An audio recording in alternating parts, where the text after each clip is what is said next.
Hi అండి. ఈరోజు అయితే క్యారెట్ హల్వా అయితే చేస్తున్నాను. ఇది చాలా టేస్టీగా ఉంటుంది. పిల్లలు అయితే చాలా మంచిగా తింటారండి. ఇక్కడ వచ్చి నేను అరకిలో తీసుకున్నానండి క్యారెట్. దాన్ని తురుముకున్నాను. ఒక పాల ప్యాకెట్, కొద్దిగా నెయ్యి, బాదాము, కిస్మిస్, ఇలాచీలు అయితే తీసుకున్నానండి.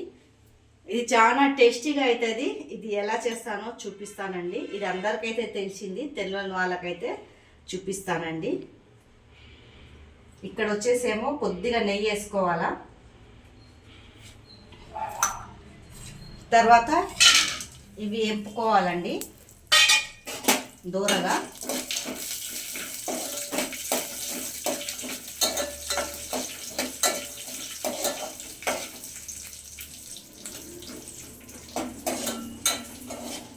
సింపుల్గా చేసుకోవచ్చండి. ఇది టేస్టీగా ఉంటుంది.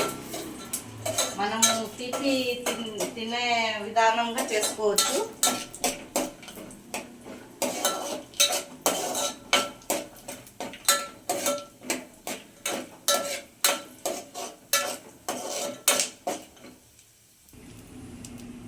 తర్వాత ఇది నెయ్యిలోనే వేసేయాలండి.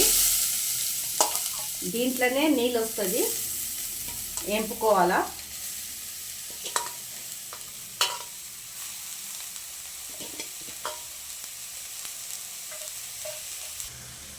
కలుపుకోవాలండి.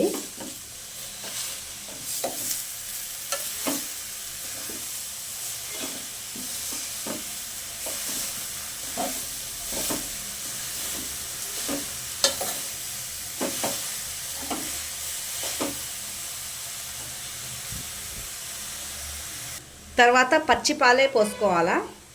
ఆ పాలలోనే ఉడకపెట్టాలండి.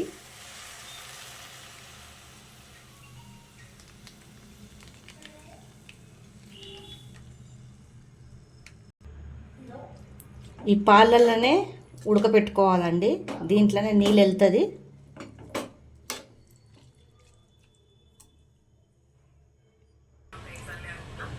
బాగా ఇట్లా మసలాలండి, ఉడికిపోవాలా.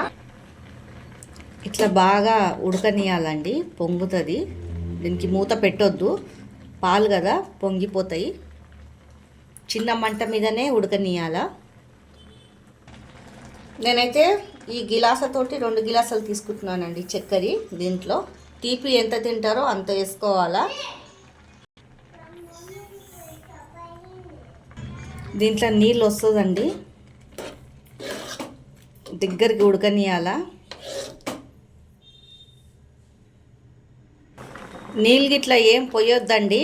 పాలలని ఉడకపెట్టుకొని చక్కెర వేసుకుంటే ఇలా నీళ్ళు అవుతుంది. మొత్తం దగ్గరికి వచ్చే వరకు జరసేపటికి కలుపుతూనే ఉండాలా, కింద మాడిపోనట్టు. ఇట్లా దగ్గరికి రావాలండి, కలుపుతూనే ఉండాలా జరసేపటికి, మాడిపోకుండా కింద. ఇట్లా దగ్గరికి వచ్చేయాలండి. చూడండి, మంచిగా మెత్తగా ఉడికిపోయింది. దీంట్లో చక్కెరలా పాలలోనే ఉడికిపోతుందండి. చాలా టేస్టీగా అవుతుంది క్యారెట్ హల్వా. ఇట్లా దగ్గరకు వచ్చేసాక పైనుంచి నెయ్యి పోసుకోవాలండి.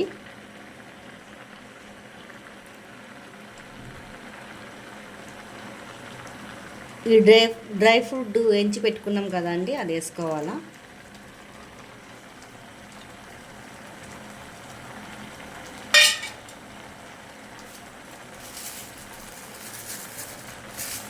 తర్వాత ఇలాచీల పొడి అండి. చాలా మంచిగా అవుతుందండి, టేస్టీగా కూడా అవుతుంది. పిల్లలు పెద్దలైనా చాలా బాగా తింటారు. ఈ వీడియో మీకు నచ్చినట్లయితే లైక్, సబ్స్క్రైబ్ అయితే చేసుకోండి.